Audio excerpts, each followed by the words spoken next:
Balogun's red card gets reversed, suspiciously, and Mexico loses to England. Welcome to the Huddle. I'm your host, Ariel Meza. I'm here with my guys. I'm joining you guys at the couch this time. Got Thomas Gobbo, Justin Young, and Kyle Sparrow. That's crazy. Bro, man. forgot his last name. Dude, I'm always bruh. mixing up the names off the Goodness dome. I'm not gracious. going to lie. But, yeah, I mean, what do you guys think about this setup, us all being here instead of me being over there where the producer Marcus is today? This is good. You're actually joining the show. Yeah, okay. Yeah. But, yeah, so much has gone on. I feel like it's been a whole week since we did an episode. So Justin's back. Yeah. This is like my finally first back. real episode that I've been on. Oh, yeah, Justin was on the very first episode and never aired because everything was just so wrong. So, It happens, you know. yeah. You went on a trip recently. How was I that? went on several trips. Went to Philly, Boston, and to New York. Kind of just visited that northeastern part of the United Yeah. States. Hitting up all the ballparks. that's Yeah, for sure. I went to a total of 11 baseball games Damn. across those three cities. So How was very that? well traveled. How was it? It was amazing. Fenway Park is absolutely beautiful. It was a 15-minute walk from where we were staying, so literally just went to 6 games at Fenway. There you go. But this episode isn't about Fenway. It's about the FIFA World Cup. And Yeah, just so much. I mean, dude, I didn't even say that Ronaldo's out. I forgot to mention that. Yeah. That just so happened. much. That just happened. Final US final win World today. Cup. Yeah. Out of there.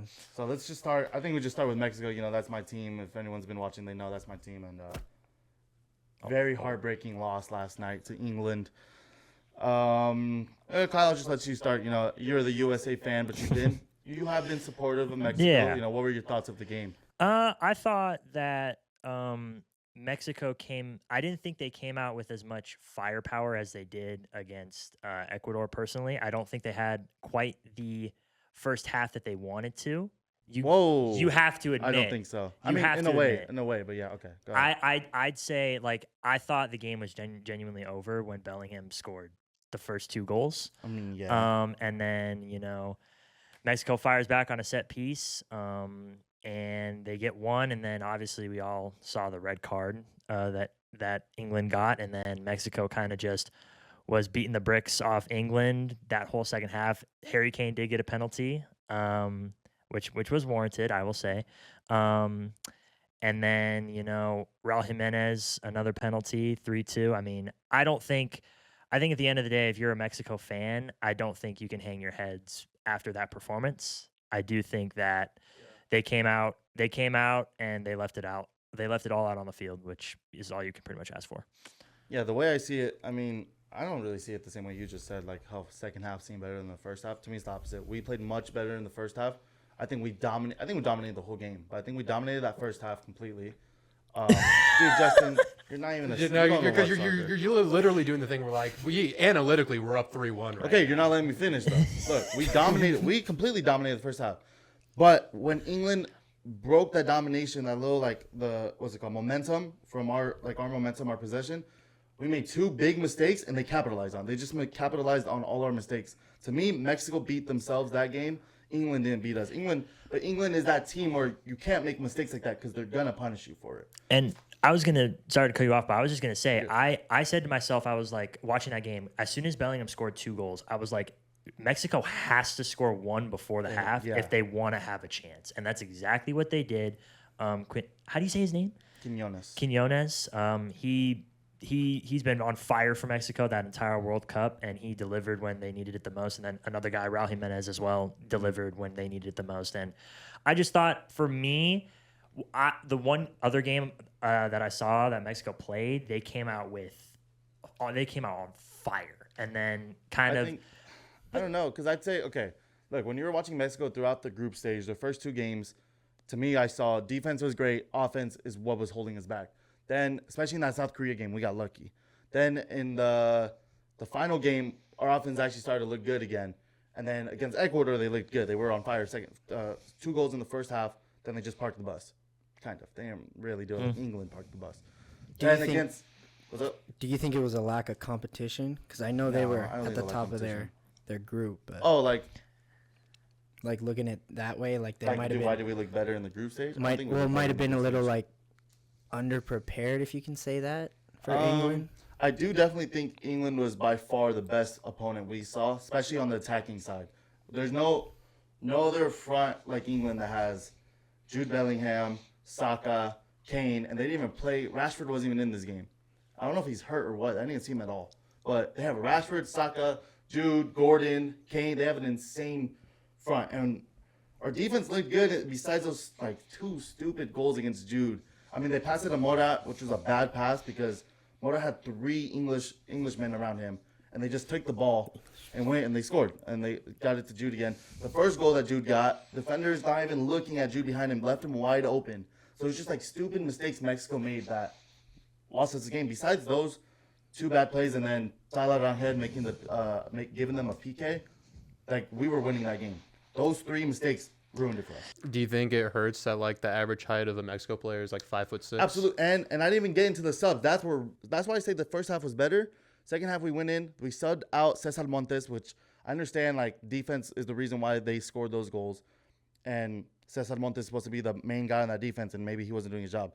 But why was our game plan once we took Cesar Montes out, who's our only tall player on the team, to go for crosses from Gallardo, which he is so, oh my God, the whole game I'm watching, I'm like, Jorge Sanchez and Gallardo need to come out of this game because they were selling us completely. And Gallardo just kept making terrible crosses, and when they were good crosses, we didn't have the height advantage over this freaking, they took out that one giant and put in another giant. Like, it was impossible. It was impossible to win that game with our height, with our height, and I mean, I'm the only. I was about to say, maybe I should have been trying more in high school to be a soccer player, and now I'm here podcasting instead of playing a game for Mexico. Maybe I would have put a header in for them. So, yeah, it was a.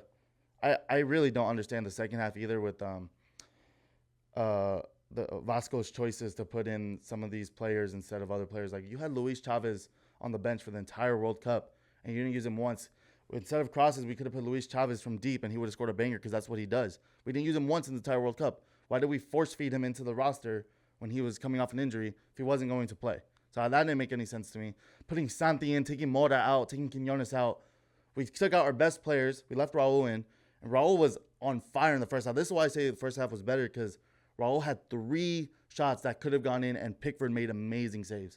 So Pickford was also, if it wasn't Jude, Pickford was the most valuable man of the match. Yeah, and I would say just if you're Mexico, I think they did in the second half for sure, like they kind of beat themselves because they did the same. It was the same play about 10 or 12 times. They would get it to the winger, and then he would just cross it in. And every single time it would either get blocked or Pickford would come out of the box. Yeah, and that was purely desperation time. They were so focused on how much time there was. We were up a man, and they were panicking because they're like, we need to score to take it overtime. They, instead of just keeping their calm, we're up a guy, keep calm. Then we ended up getting an injury, and he pulled himself out. They didn't waste time with the injury. So we ended up being 10 on 10 in the last maybe only 2 minutes. But it was desperation, and they weren't keeping their cool. And I think the subs really is the worst part of that. I don't know if you guys have seen that coach is out now. So he's not going to be the coach anymore, and Rafa Marquez is stepping up, which I'm super excited about. In my opinion, Rafa Marquez is the only reason why our defense was even that good. Do you guys know who Rafa is? He is probably the best Mexican player of all time, but he's a defenseman. He played for Barcelona. So I think he's going to completely change this team. I think the future of this team is going to be young players, which is for a long time hasn't been. We've seen Mora shine, and then we have guys like Ormiga on the bench and just so many other talent. Got to fix the defense because after that performance, that was the biggest. It was so weird to me because in the group stage, it was like our offense sucked, our defense was good. This game, completely opposite. So, I mean, not much more I could say besides I forgot about one thing. That was a freaking penalty. They dragged the guy down in the box. Can't believe they didn't call that one. This is where to the next point that is going to tie into the U.S. as well. Obviously the red card and the yellow card and all. Okay, so the red card in the English game at least, the guy goes over the ball. He does touch the ball, goes over it though, studs up into the Mexican player. That's a clear red card for me any day. Okay. So that's a red card, and Balogun isn't. I'm gonna say this much from what I saw. I don't think that is warranted personally. I think the England one's worse. That's insane. You think the England one is worse than the one where Balogun slid his cleat from the top of the guy's leg down to his ankle and bent his ankle? He clearly just said yes. That's crazy. I would say so. Is it because he's wearing the red, white, and blue stripes? No. Or? Bias aside, Hey, don't look at Kyle's hat right now. This isn't support, but this is where the gray area is for me, because what happens in the World Cup is every guy is fighting for their nation, and you put it all on the line, right? And it's kind of the refereeing has not been good by any means, to me at least. Like, it has not been. It hasn't been consistent. Would you say that? 50-50. It hasn't been consistent, but what I've been glad with the refereeing is that they're actually letting them play most of these games, which I do think in the Mexico game wasn't the case. They didn't. There was a lot of times where they were stopping the game for no reason. Well, that was kind of like the Paraguay-France game. Paraguay was being dirty all match. But Paraguay, and were they letting them play? Because I did miss the game. Were they letting them play? That's insane. Because Paraguay, I watched it. They were straight up. They were not playing football. They were just punching, and it was more of a boxing match for them. But now here's where the whole appeal process. This is where I don't get it, because because now no matter what the USA does, there's going to be an asterisk on it no matter what, because Balogun, in hindsight, he shouldn't get to play. Let's just say that, to be honest. And I think now, if you're in a position like England, and if you're in a position like France, England has the potential to appeal that red card. And judging by how there's the gray area of, oh, is Balogun's worse? Oh, is Konza's worse? They have a chance to appeal that. Then you got France as well, because Michael Olise is on a yellow card. He's playing phenomenal as well. I think he's on pace to either tie or beat the assist record in his first ever World Cup. He has a yellow. Could they appeal the yellow card? There's so many things that this decision opens up. And the fact, I cannot shy away from the fact that, I don't want to bring politics into it, but the president tweets that he called FIFA and said, this is not right, this needs to be addressed. That is where I have a big problem. I completely agree with you, Kyle. Because FIFA does not have a stellar reputation as a company. You know, they are kind of known to be one of the most corrupt. And when the boss man from upstairs makes a call, they're going to feel pressured in order to make a decision. And I just think that's his best friend, Infantino. I know, right? It's just they made a whole medal just to give to him. FIFA did. And you know what I've seen is that he's going to this was already an issue before the Balogun card, that apparently he is going to be passing the trophy to the winner. And I think we already saw that with the Club World Cup. It's a bad idea. Other countries don't care about our president. Nope. I don't care if it's a president I like or I don't like. They don't care about our president, guys. He doesn't need to be the center of the tournament. I really feel like USA fans already think they're the main host of the tournament. I get it. Most of the games are in the US, but I've seen a lot of foreigners saying that, visitors for the World Cup saying that Mexico should have hosted the whole thing, especially England fans. After the game, they're like, the final should be in Azteca. It was electric. That game was insane. But at the same time, I would take Azteca over MetLife. Oh, I would too, but it's just too small, man. Have you seen videos of Azteca? They just what's its capacity?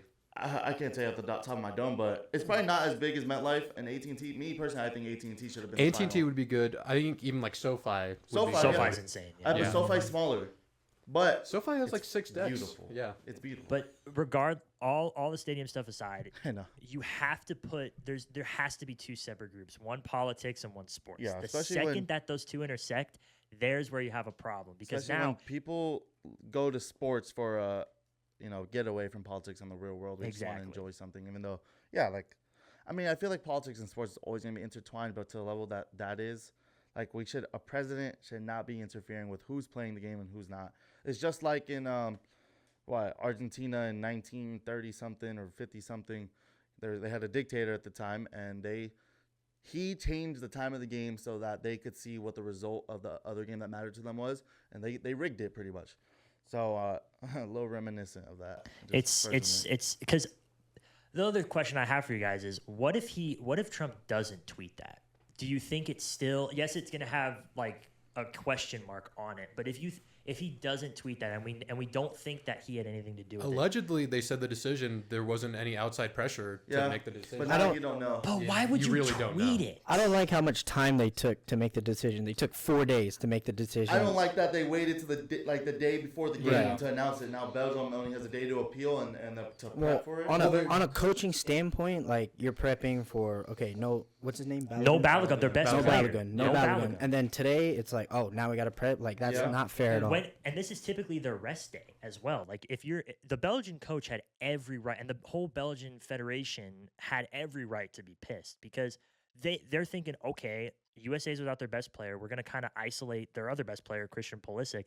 Now you can't do that, and it's the day before the game, arguably the biggest game of their tournament so far, and our tournament so far, and there's so much riding on it, especially that it's in Seattle, and everyone's been hyping up how Lumen Field we've seen with the Seattle Seahawks on Monday Night Football. Monday Night Football in Seattle. It's back. Monday Night Football in July. But think about if the rules were reversed and a player on Belgium. Dude. American fans would be so insane right now. I mean, we would not be. Yeah. Bro, they would be so mad. They would say it was definitely a red card. Look, first of all, I can't believe people don't even think it's a red card. I'm looking at like what's the word?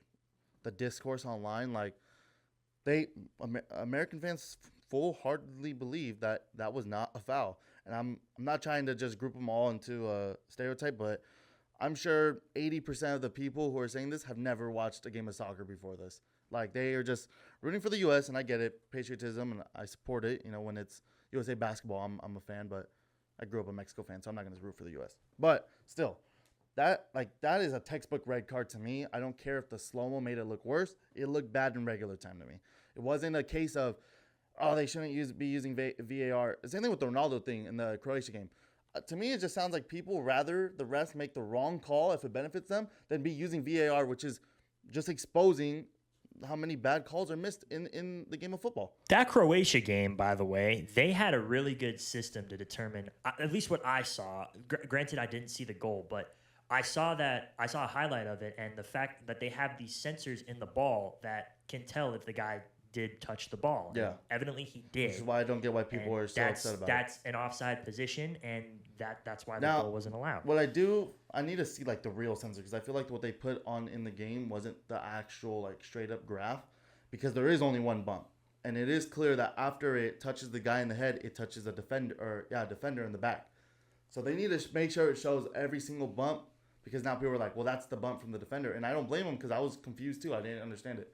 But to me, it looked like it touched him. I get it didn't change direction, but it's possible for it to touch you and not change direction.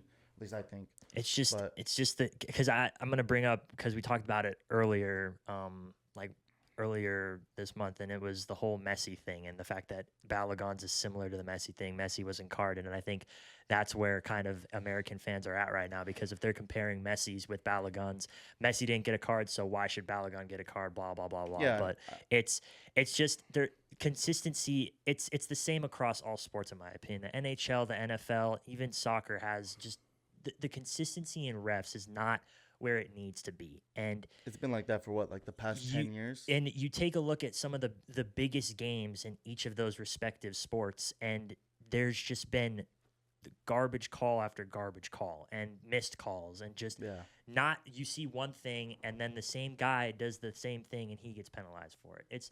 It's just a super duper gray area, and it's kind of sad to see in sports. That's why you got to respect the MLB. They knew they had a problem. Their umpires were terrible. They got the ABS system in there. Now it's actually enjoyable to watch, because the game isn't about the umpires. It's about the players. Well, what has that done? It's completely exposed how bad. Everyone already knew how bad the umpires were, but it's shown just how bad they were.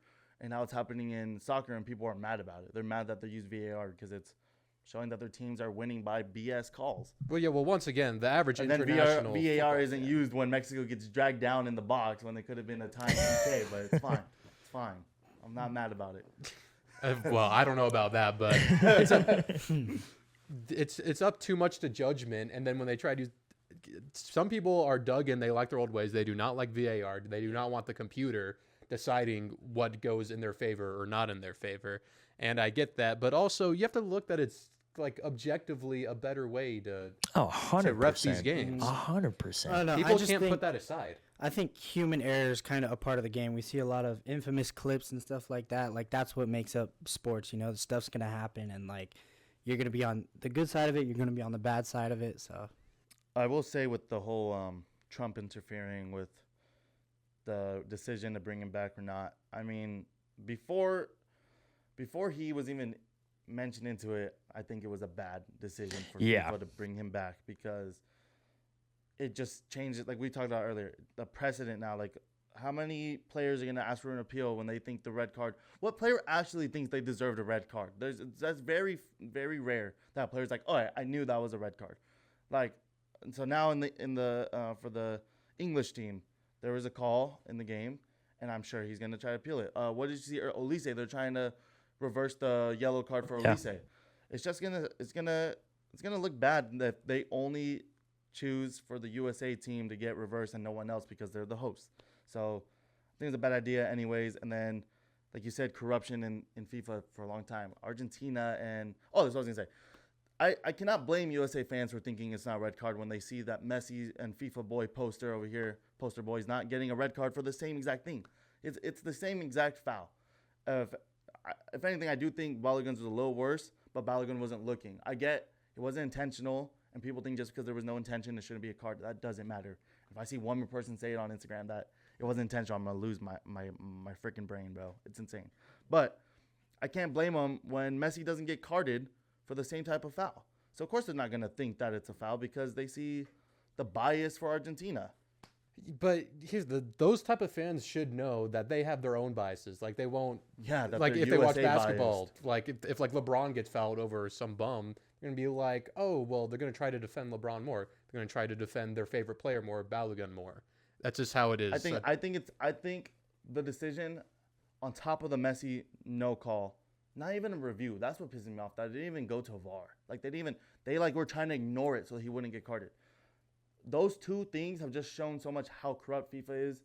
They only care about the money. They care about what stars are going to be playing. Because if you take Messi out of that game, that's in the first half, and then he misses the next game, that's 2 games of the World Cup that Messi's not in now. If you take Balogun out of this big game, this big, a revenge game against Belgium, their best player, he's probably going to make it a game. So then, I mean, I don't know how much the views would suffer without him, but people were upset. It's about pleasing the big markets. USA is a big market because USA is a rich country. So, and maybe pleasing Mr. Trump. No, and now people who probably wouldn't like previously watch the game, now they're gonna watch because they want to hate watch USA. I mean, I was hate watching regardless. But. Well, for us Americans, now we have to deal with the eyes. See, I mean, either way, it's going to be a loss. If USA loses, you lost with your best player. USA wins, you got your best player back. Like you said, it was an asterisk regardless. Yep. It was either USA loses and we didn't have our best guy, and they're gonna make the USA fans always have. It's a lose-lose situation regardless. It's both for a lose-lose for FIFA. It's a lose-lose for the USA. It wasn't lose-lose if they just admitted it was a freaking red card. It was a red card. I just have a big problem with the whole like intersecting those two groups because it should not even be a question at that point. Yeah, and then for the fans that are like, oh well, they did it for Ronaldo, beginning, and all these other players because it's not the first time a red card suspension has been postponed or delayed or whatever, which I don't even know if he's gonna get the suspension ever. I haven't heard anything about it personally, but people are like, well, Ronaldo got it. Dude, those fouls, those red cards or whatever happened before the World Cup. Yeah. That's not the same. I don't know why people are comparing them. This happened in a knockout stage game. How is it not supposed to be penalized during the World Cup?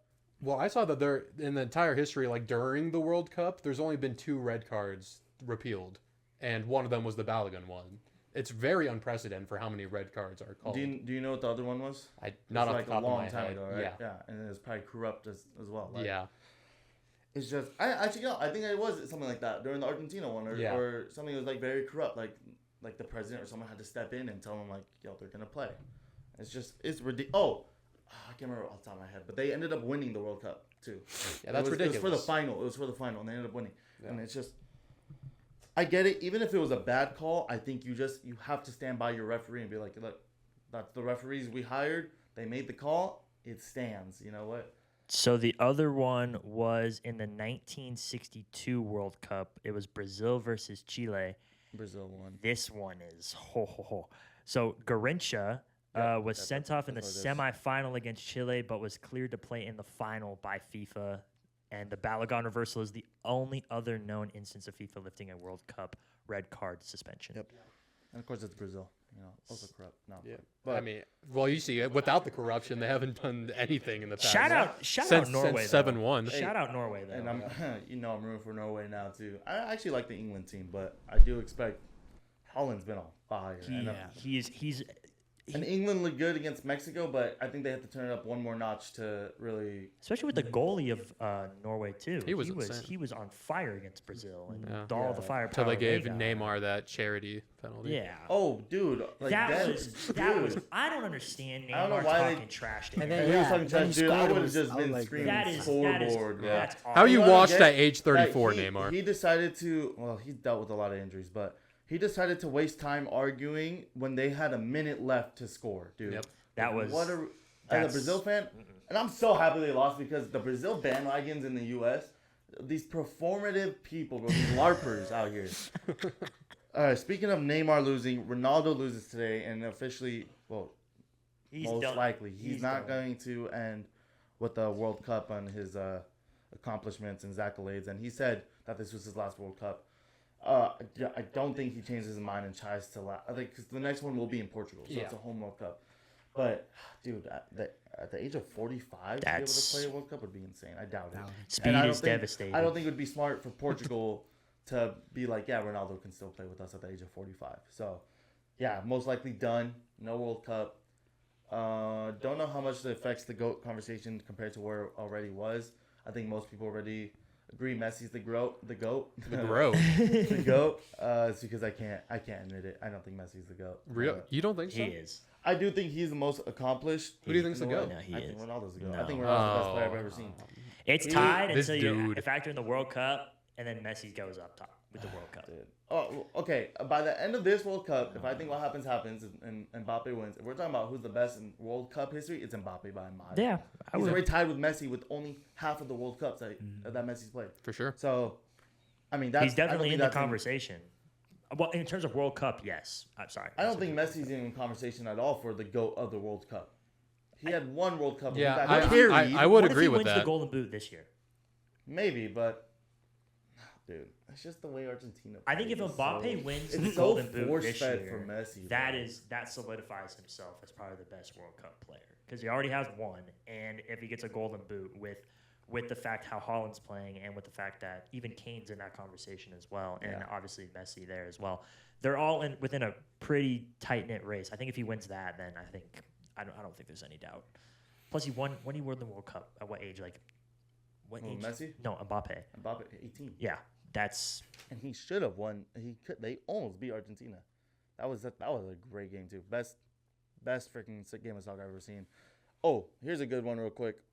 Mexico versus England or Cabo Verde versus Argentina? Which one? Because those two are the only two for a match of the tournament so far. Cabo Verde over, or not over, but against Argentina. That to me is game of the tournament. I mean, I don't know if I agree, but I don't blame you because just of the storyline of Cabo Verde is this insane underdog going against reigning champs, the top dog, pretty much. Yeah.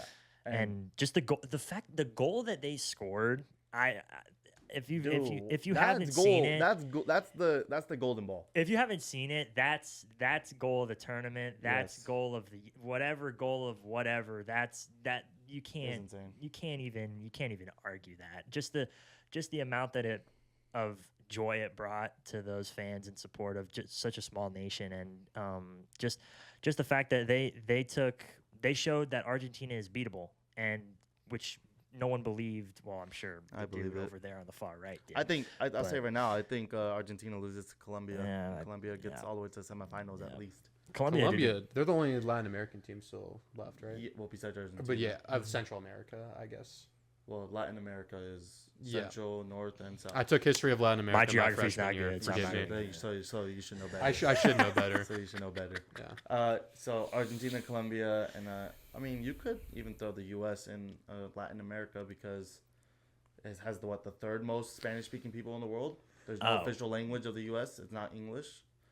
The U.S. If you when you list Spanish-speaking countries, the U.S. is one of them. No, I agree, but I thought because you are right that English didn't used to be. I think the Trump administration might have made English the official language. And if they did, I'm not recognizing it. But okay. Well, let's not get. We're not talking about that. This ain't a politics. Let's not get into politics though. Anyways, I mean, but most of Latin America does not want to root for Argentina, so Colombia it is, and rightfully so. But not getting into politics. Should we kick it over to I was about to say, American football? Yeah. You guys know a little bit more about football. So no, but you can this situation that he's about to explain. Yeah, go ahead, Brandon Ayuk. I'm on this camera. Brandon Ayuk, what are you doing? What are you doing? Sorry, I got back up from the mic a little bit. When I look at this situation, I think of... Give context on what the situation was first. Okay, so Brandon Ayuk on social media doing dumb stuff, called out who thinks is his going to be teammate Jaden Daniels, who played it with him at ASU, called him out for not sticking up for him when a fan said, F Brandon Ayuk to him, and Jaden just kind of laughed. But Brandon Ayuk, he's just been, trying to stay in the headlines this whole offseason with the amount of dumb stuff that he's been doing.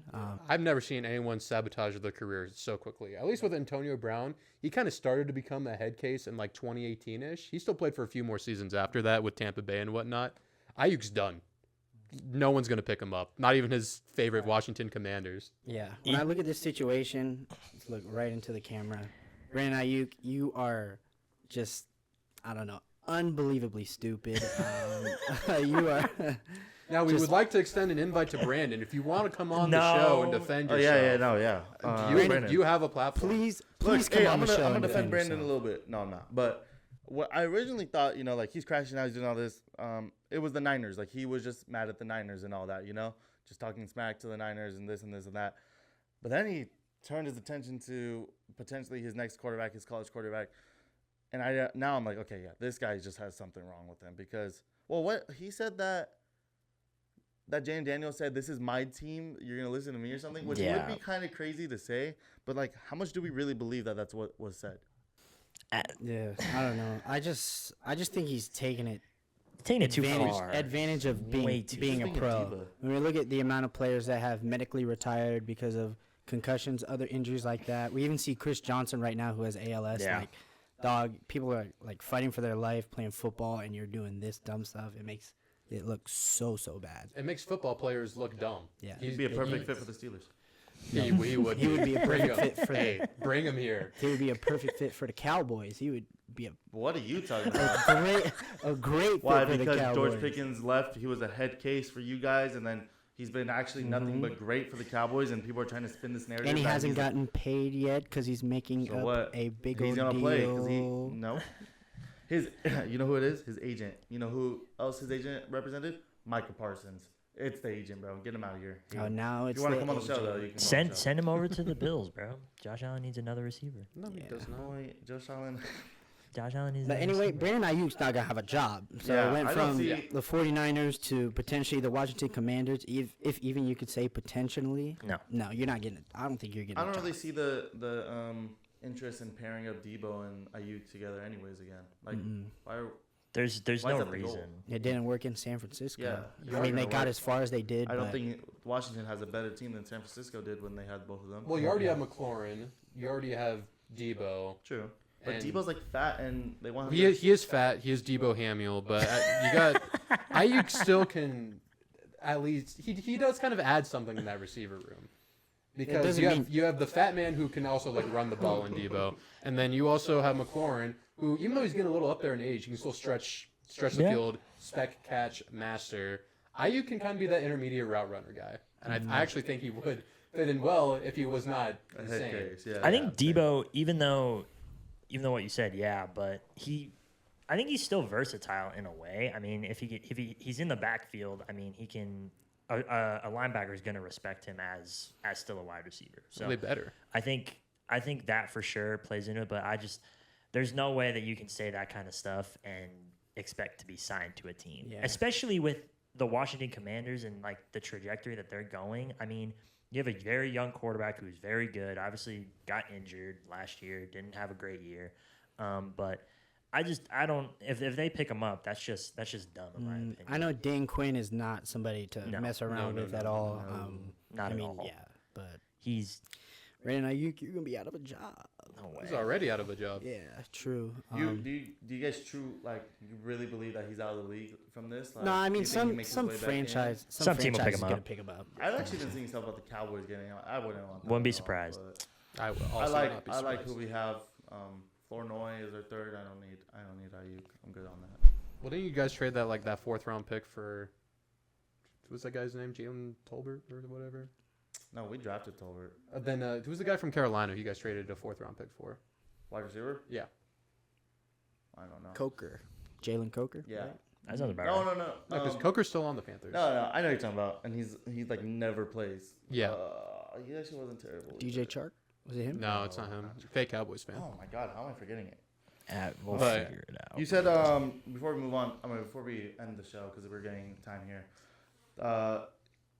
Shut up, producer Marcus. Bro, the U.S. game is at 5. We have 4 minutes.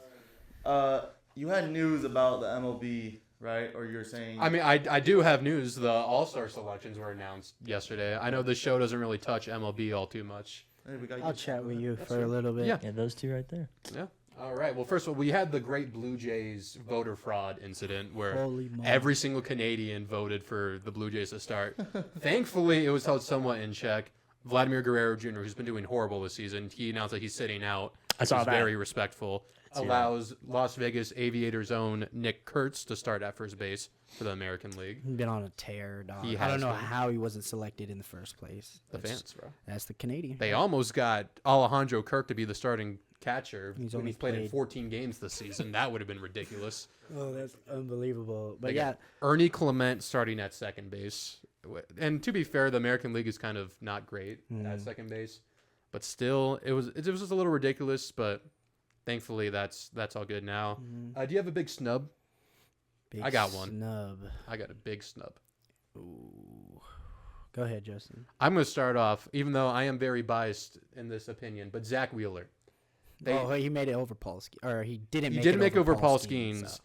Wheeler, he still has over 80 innings pitched, 2.3 ERA, has a 3.8 B WAR, pitches in a hitter-friendly park. He's been that guy this season, and I frankly don't believe that Skeens or Logan Webb deserved it over him. As a Pirates fan, I do not believe Paul Skeens even should have had a case. I believe Braxton Ashcraft has been our best pitcher, and Zach Wheeler definitely should have made it. So I have the name now for the Cowboys receiver. I remember. Go for it. By remember, I mean I looked at Google. Jonathan Mingo. That's who it was. Mingo. The guy Really, who that famous throw where he purposely made his feet go out of bounds to catch it like that. Wow. from And Texas, hook 'em. Dude, Some more breaking news, bro. Breaking Kevin news? De Bruyne and Jeremy Doku out of the lineup for Belgium against the United States. Those are like two of some of their best players. But for what reason? I mean, I know. I don't know. I know. Boss man made the call. Yeah, I know De Bruyne. De Bruyne's a little old. I'm not like too familiar with He's the a good Belgian passer, team. though. Yeah, maybe they have someone better to start. They feel like, but that's ridiculous. Maybe we gotta look into some corruption in 2026 in FIFA, bro. All right, continue with your baseball. My bad. That was the main thing. Yeah, the mean, All-Star games right now. Yeah, the NL's mostly made up of what? Dodgers, Phillies, Phillies, and Braves, Yeah. and there's one Met, Juan Soto. Oh my Dude, goodness. for Marcus, I need your opinion on this. Do we end the show off with a game like last time? Oh gosh. Or do we think this take too long? You have a mic, by the way. Limited to 7 lives, Okay, yeah. Let's see if we can do this in 7 lives. but limited to AFC players only. AFC players on. You saw how much you struggled. What's the fun in that? No, yeah, there's no fun in that. Okay, current or all time? Current. Current. Okay, so we're gonna play. remember to. Hold on. I'll Let me do explain. your count. So you're watching. The game is going to be. We try to get to the same player. We're all gonna say a player's name. We're gonna try to get all on the same player within 7 turns. Just. And the one that you guys Wavelengths. didn't see is we were actually I'm not posting that one. horrible. That That took could, be, like 40 that could be an minutes. episode by Nope, itself. it's not game. Correction, Kyle Sparrow, me, I was not on the same wavelength as Me you too, guys I don't- half the time. I straight up wasn't in it, so I have Yeah, no It was idea what they're talking Donovan about. Dick, so let's try it with Justin. I feel like Justin got us here, so Everyone thinks of a player. Dude, I feel like we're gonna be on the same. I'm gonna wavelength, screw up Justin. so bad again. Think of a Current player. AFC players. Current players. No current AFC. players. That's Current we can players. get there. We can get there. I gotcha. All right. Okay, I have a name. I also have a name. Just pick any name. Okay, I got it. There's a lot of NFL players. I got All it. right, 3, 2, 1. CD DK Lamb. Metcalf. Jalen Warren. He said DK Metcalf. What'd you say? Saquon Barkley. Saquon It's a Barkley. CD Lamb. CeeDee Lamb. So it's 2 receivers and 2 running backs. Let's take. DK, CD. What'd you say? Jalen Warren. Jalen Warren. Jalen Warren, Steeler. Yeah. Still. I would say. He's goated. Yes, he is. Most underrated back in the league. Who's I it? feel like there's an easy one. Definitely. Dog. See, like you say that, and I just don't have a clue. Facts. Like, Do we not? 2 Steelers, CD Lamb. And I whatever he gotcha. said. I gotcha. No, we got it on this Oh one. yeah, We got yeah, it on yeah, this yeah, one. yeah, yeah. Was that cheating? Is that cheating? No, right? I think. Producer we would've Marcus gotten gave the. there. I think we would have gotten there. A little bit of corruption. All right. Some All right. FIFA Some corruption. FIFA corruption. Yeah. All right. All right, ready? 3, Three, 2, 2, 1. George George Pickens. Pickens. We got it in 2. All right, yeah, good, because we're getting the show. Yeah. Thank you. USA Producer, games coming thank up. you. Producer Marcus asleep at the Producer wheel. Marcus, dude. All right. Well, thank you guys for watching the Huddle. Thank you to my boys for joining the show once again. Kyle Sparrow, Justin Young, and Thomas Gobbo. I've been your host, Ariel Meza, and we're going to catch you guys on the next episode of the Huddle. Peace out.